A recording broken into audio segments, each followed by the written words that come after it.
everyone, Sława. Welcome to the next episode of Witia's podcast Searching for the Slavic Soul. My name is Magda Lewandowska and I am your lovely, although today a tiny bit exhausted presenter. But as always, my Polish accent remains strong. I am so happy to talk to you again. To be honest, I wasn't quite sure if I was going to make it. Initially, I planned to release this episode yesterday, but it's just been too much. It's been so hard recently to find time for anything. Nevertheless, here we are again. We've made it, so Sława! For those who join us for the first time, this podcast, Searching for the Slavic Soul, is a place where we are trying to find the soul of everything Slavic. We are stripping here the layers of mostly Judeo-Christian tradition that's being wrapped around the Slavic paganism over hundreds of years of Christianization, and through analyzing historical resources, Slavic folklore, and also using so very important common sense, we are trying to extract the core, the very soul of the Slavic paganism. And we are doing it today because recently paganism, any paganism, not only Slavic paganism, it's been becoming more and more popular. And with this increase of popularity, there is more and more people who preach about Slavic native faith, about Rodnover, without actually knowing what they are talking about. All this misinformation spreads all over the internet and social media, and it doesn't only hurt me personally, it doesn't only hurt you, particularly if you are not Slavic, not white, not heterosexual, and last but not least, if you are not dumb. But most importantly, the misinformation really hurts the good name and the memory of our Slavic ancestors. And I just won't have that. So the ancestors I'm talking about, before we start, let's just very quickly do the compulsory disclaimer. The ancestors I'm talking about are the pre-Christian Slavs, people who lived in early medieval ages before the Christianization of the Slavic land really kicked off. So, our ancestors, they created the original Slavic paganism with a particular purpose in mind. They created the whole systems of beliefs, philosophy and lifestyle to protect themselves from dying from the hands of the Slavic gods and other Slavic supernatural beings. Obviously not knowing physics, chemistry, biology and other sciences, not having modern transportation, building materials or medicine, our ancestors had to live in a world that attempted to murder them every single day. Nowadays, many tend to glorify the nature, especially those who live in the cities. They see the nature as soothing and healing and kind. Some of them go as far as rejecting the modern medicine and instead believe in placebo-powered natural remedies. Well, thankfully, I say thankfully because we wouldn't be here if our ancestors didn't know better. Having to endure the brutality of Mother Nature, they most certainly were not as delusional as some of the modern urbanites. Because, Mother Nature is and has always been a serial killer of humanity not humanity, everyone actually. In the past it's been, let's call it observable more than now, but Mother Nature has always been and is always capable and willing of slaughtering whole populations of humans. In the past, well actually nowadays as well, all it takes is a little bit of wind, a little bit of rain. In the past, all it took was a surprise visit from the ancient enemies of humanity, like Mycobacterium tuberculosis or smallpox or poliomyelitis or typhoid fever, which, thankfully now we have medicine for, or vaccinations, which, by the way, the urbanites don't believe in, but that's a different story. In medieval ages, our ancestors did not know that they were being killed by a clash of atmospheric fronts or fluctuation in air temperature in the stratosphere, or by a bacteria which can be easily killed by cooking. In their eyes, in the eyes of pre-Christian Slavs, what was killing them was the gods or other supernatural beings like żmije, which were the Slavic dragons, or wodniki, the water spirits, or other demons like vampires or rusałki. So in order to defend themselves against these vicious attacks of the Mother Nature, pre-Christian Slavs created a system of rituals, prayers and beliefs, which was designed to increase their chances of survival. So the whole Slavic native faith, actually the original Slavic faith, it was followed to not to anger the gods, to not to create new demons. It was designed to help to find supernatural allies, which for our ancestors were their ancestors. It was also created to facilitate building strong interpersonal bonds, which increased the chances of survival because it increased the chances of receiving help if other defense mechanism failed. For example, if you failed to please the gods with your sacrifice before harvest and your harvest was not good and you were facing dying of starvation through the winter, all you had to help you through were your family or neighbors, so you had to have strong bonds with them in order for them to share their food with you through the winter.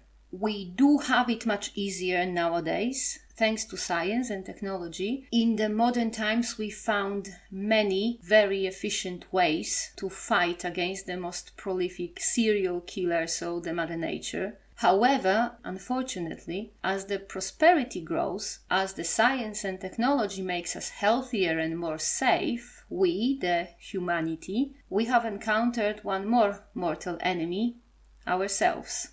It is enough to look at the events of the last 100 years, the First and the Second World War, the Nazis, the communists, and all other atrocities in the 20th century. And it very quickly becomes obvious that the traditional Judeo-Christian moral and ethical system, it doesn't really defend us against ourselves. It doesn't come with a good, workable, built-in anti-human defense mechanism. This is why more and more people seek the less known, the almost forgotten pagan ways of surviving. Rodnover, the Slavic native faith, has such an anti-human auto-aggression defense system built in. The Rodnover, the system of beliefs followed by pre-Christian Slavs, can easily be used as a shield or even a sword against the human auto-aggression. It's a shield that's strong enough to stop other people or ideologies or lifestyles from hurting or killing you. And at the same time, the concepts of Slavic native faith are light and flexible enough to be portable and usable in day-to-day operations, even in the 21st century. But the Slavic way of thinking and interacting with the environment is not universal. To be able to pick up and use efficiently the shield and the sword that were forged by our ancestors, we have to fulfill certain entry requirements and, in most cases, develop a discipline of both thinking and acting in the world. So the Slavic faith is not universal and cannot be followed by everyone. This is why today I want to talk about the three main requirements that have to be fulfilled before one can become a Rodnover. The requirement number one is the ancestors. The veneration of the ancestors is one of the most important, if not the most important, pillar of the religion of our ancestors. For pre-Christian Slavs, the ancestors, their ancestors, the deceased members of their family, they were the source of support and the wisdom. The venerated ancestors of pre-Christian Slavs were the allies who helped to mediate in the interactions with the supernatural. The rituals focused on veneration of the ancestors were held regularly, both within the community, for example, while celebrating Dziady, which, by the way, is a tradition still very much alive among the modern Slavs, even if they are not Rodnovers. So we had Dziady, which was the celebration held by the whole community, and there were also individual prayers, or rather conversations with the ancestors, which were the individual way of venerating the ancestors. So, if you want to follow the Slavic native faith, you have got to find yourself some ancestors to venerate. And they cannot just be like vague, unknown ancestors. They've got to be people of your blood. They have got to be members of your family, obviously deceased members of your family, and you have got to find them and figure out a way of communicating with them so they can in turn help you to build and maintain a communication channel with the Slavic gods or other supernatural beings. And now we are going to address the elephant in the room. We are going to talk about the corrupt and untruthful claims of some of the preachers of Slavic native faith who preach that because the veneration of the ancestors is such an integral and important part of the Rodnover, it means that only the ethnically pure Slavs can be proper Rodnovers. However, if we look into the history of Slavs and Slavic land, and if we use some common sense and logic, it actually is really easy to prove that those Nazi preachers are wrong. So, let's go! We are going to start with the history of Kievan Rus, a country, or rather a federation state, which existed in the early medieval ages between the 9th and the 13th century of the Common Era. Kievan Rus was the beginning of Russia. The Rurik dynasty, which started with Knyaz, so Prince Oleg, the first ruler of Kievan Rus. The Rurik dynasty ruled Russia until the 16th century. And guess what? The Rurik dynasty ethnically was not Slavic. They were Varangian, which is a fancy medieval name for Vikings. I hope I pronounced it right. So the rulers of the big famous Slavic state were Vikings, and to top that, a third of the subjects of the Rurik dynasty were Finnic. But for reasons which I will not be discussing here, at the end of the 10th century, Kievan Rus decided to adopt Slavic identity. So we have a whole country which ethnically is mixed, Scandinavian, Finnic and Slavic, and one day the people who live in this country decide to go Slavic all the way. They adopt the Slavic language, culture, belief system, and they just became Slavic, despite not being ethnically Slavic. And you know what?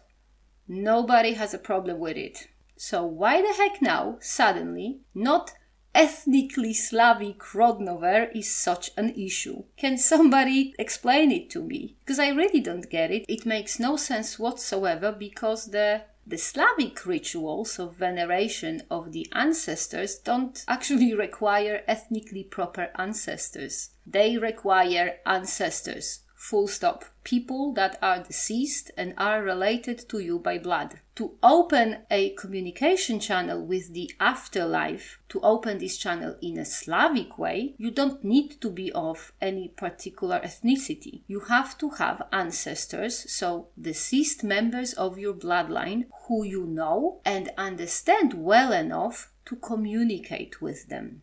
The Slavic beliefs do not see the ancestors as some metaphysical, mysterious and ethnically pure beings. They see them as real people who, despite not having a corporeal form, still want to support the living members of the family. This is why the important element of the veneration of the ancestors were, and still are, feasts held for and with the participation of the deceased members of the family. To facilitate the ancestors passing from the world of the dead to the world of the living, Those feasts were organized at certain times of the year, for example during the winter solstice, and in certain places, for example at the crossroads or later at cemeteries. And the actual contact with the ancestors required a particular ritual which was designed to open the communication channel and, let's call it, to summon the participants of the feast from the world of the dead. And here we get to the place where we get to use logic and common sense to explain why having ethnically Slavic ancestors is not a necessary requirement to become a Rodnover, and most certainly not in the 21st century.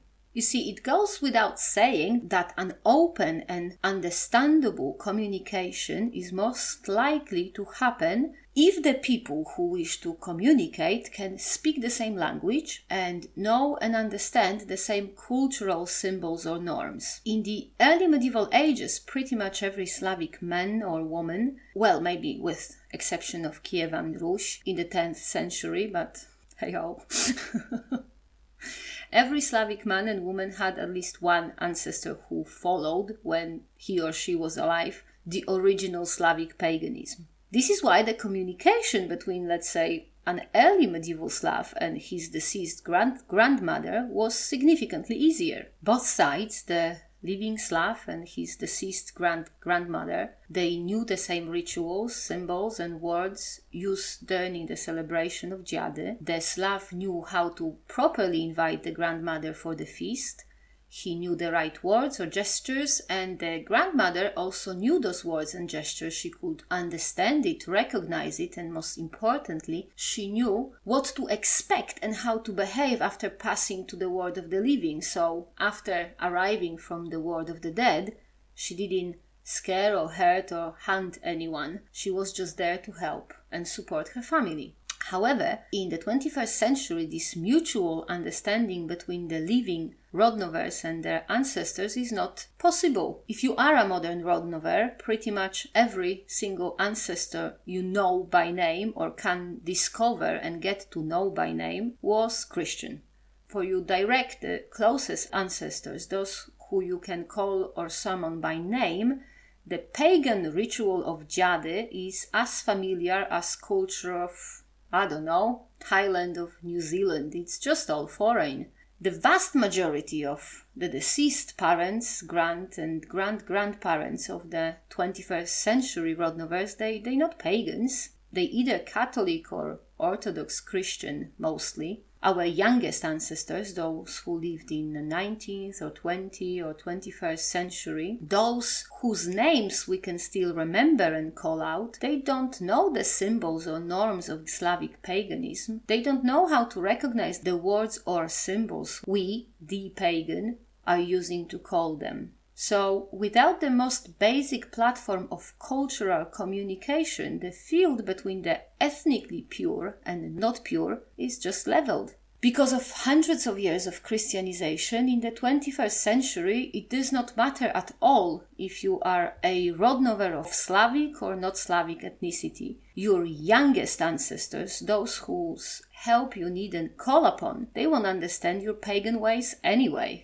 So, if you want to follow the Slavic native faith in the 21st century, regardless of whether you are ethnically Slavic or not, you have to find in your family history an ancestor or ancestors who is or are willing and able to support you with their wisdom, who can help you out in your struggle with your day-to-day life or even with the supernatural. Once you find and get to know your ancestors, you should address them with respect. You should remember them often. You should know their names and, as much as possible, the history of their life. You should reflect upon their life and analyze it, and this is how you draw the wisdom of their life experience. That was the first requirement, the ancestors. And now let's move on to the second point, and I promise I do my best not to overtalk it, but sometimes when I start I just cannot stop. The second point is praying, which, basing on what I see a lot, the modern Rodnovers get the praying so very, very wrong. I mean, it is kind of, in a way, understandable, because we pretty much we were born into some version of the Judeo-Christian religions, and those religions require a lot of praying. I mean, really, if you want to be a good Christian, you pretty much live your life on your knees. So no wonder that we, the modern aspiring pagans, growing up in this praying culture, when we go pagan, the first thing we do is praying. That's the classic, and I'm sure you saw it all as well. The first point of order when becoming a Rodnover is to set up an altar and a praying schedule, and then you can publish it on social media and discuss it, and here you go, you pagan or Rodnover.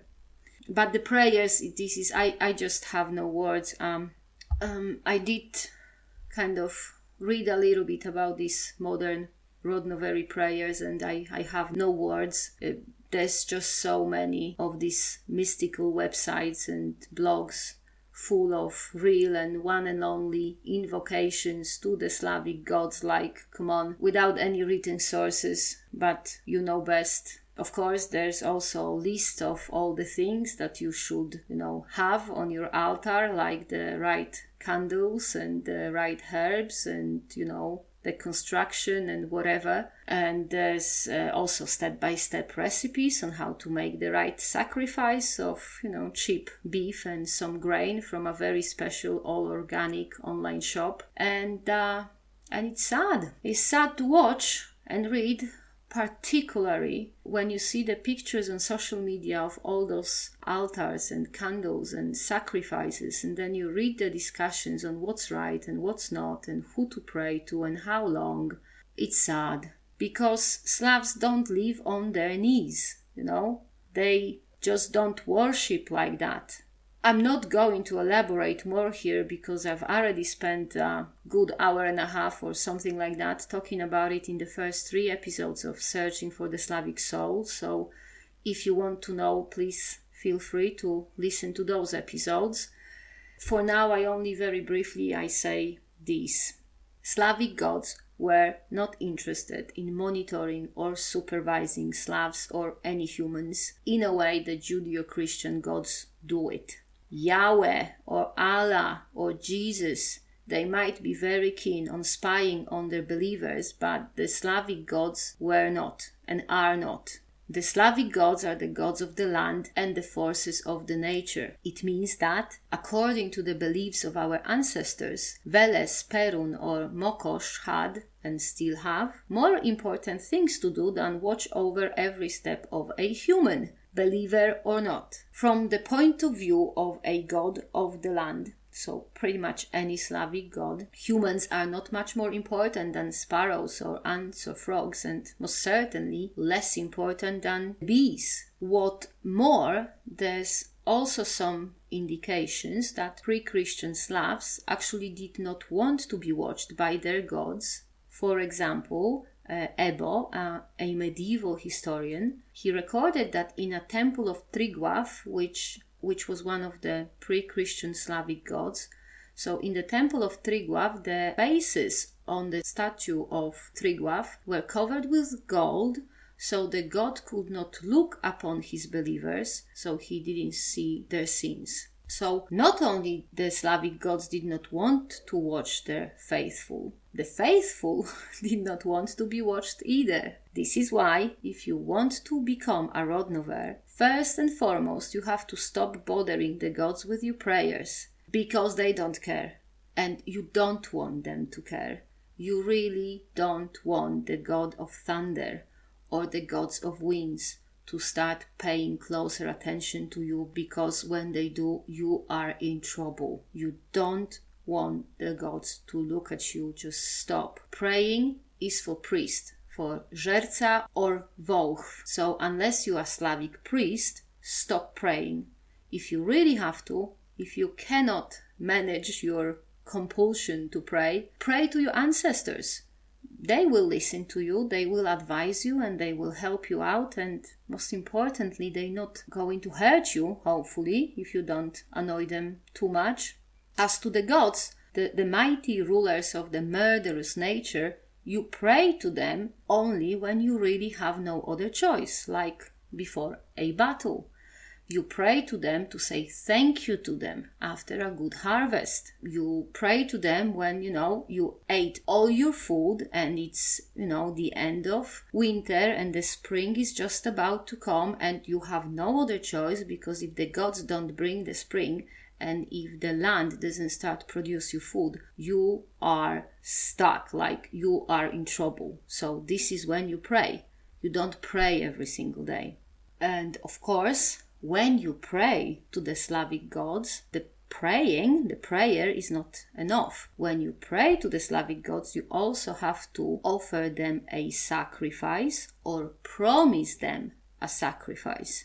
And this sacrifice is the price that you pay for the attention and help of the Slavic gods. So it's got to be a good one. It's got to be a valuable one. Well, we talked about it in the third episode of the Vitia's podcast. So if you want to learn about the appropriate sacrifices to the Slavic gods and how to make them and when to make them, scroll down to the third episode and listen.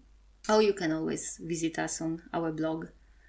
Where was I? So the second requirement for a future Rodnover: stop praying. I'm serious. Stop praying now. Get up from your knees and do something useful, like, for example, find yourself a good, decent, helpful and strong community. Because the community is the third requirement of being a Rodnover. Because our ancestors were not loners. They lived in smaller or larger, more or less based on kinship groups, and in those groups they cooperated, they helped each other, and they protected each other from dying from God's anger or just bad luck.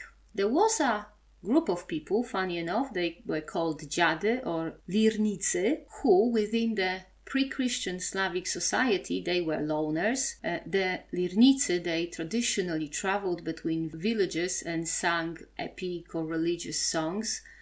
Sometimes they conducted rituals, particularly the rituals that were part of the veneration of the ancestors. And they played liras, which it's a version of hurdy-gurdy, as I'm told. I'm not very good with the instruments, but if you don't know what lira is, it's a hurdy-gurdy. If you don't know what's hurdy-gurdy, then I can help you, sorry.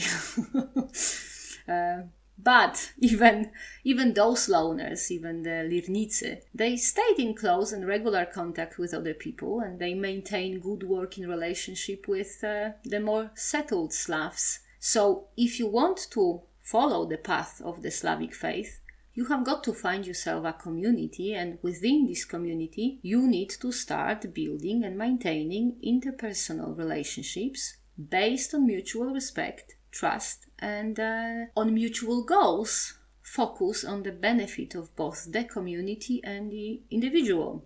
But there's a catch. The community that can allow you to follow the path of your ancestors, it cannot just be any community, because the communities built by pre-Christian Slavs, they were very different from the majority of society nowadays. The society of our ancestors, as pretty much all of the pre-Christian early medieval societies, not only Slavic but also Norse or Celtic, they were built by people whose personalities and attitudes towards life are not commonly seen nowadays. The people who built those pre-Christian pagan communities, they were absolutely nothing like us, because they've experienced things that are pretty much unknown or even unimaginable for us. Because how many of you have ever experienced real hunger, like a hunger when you haven't eaten anything for weeks? You are skeletal and you're dying without food.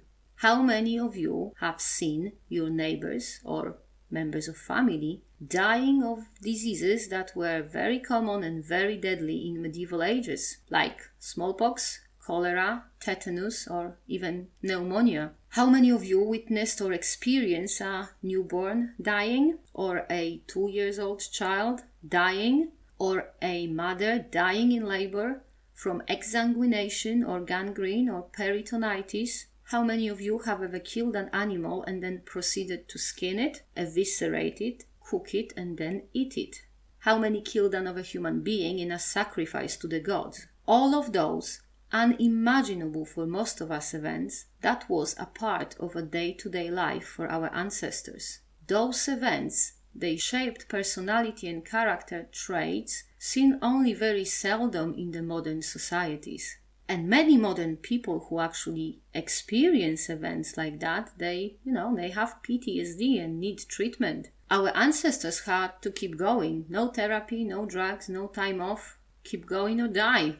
So our ancestors were born, grew up and lived among strong, tough people. People who at the same time were fully aware of their weaknesses.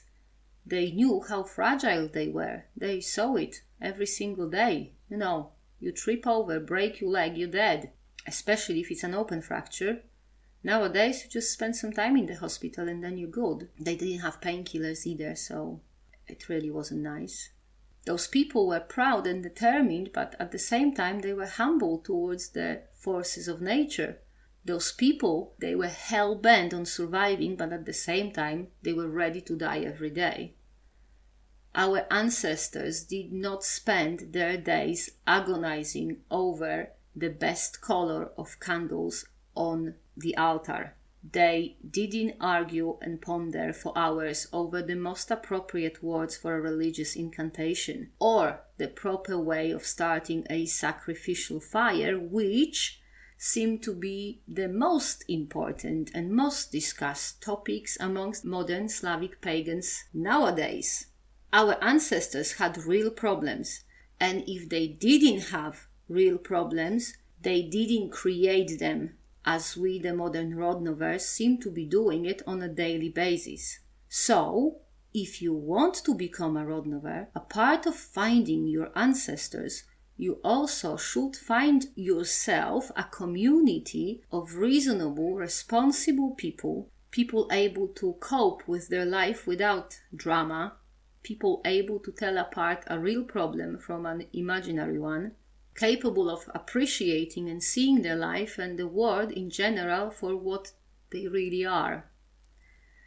Only a community of sensible, reasonable, and mentally and emotionally stable people can provide a safe haven and protection against the dangers which modern science and technology cannot protect you from, the outer aggression of the humanity.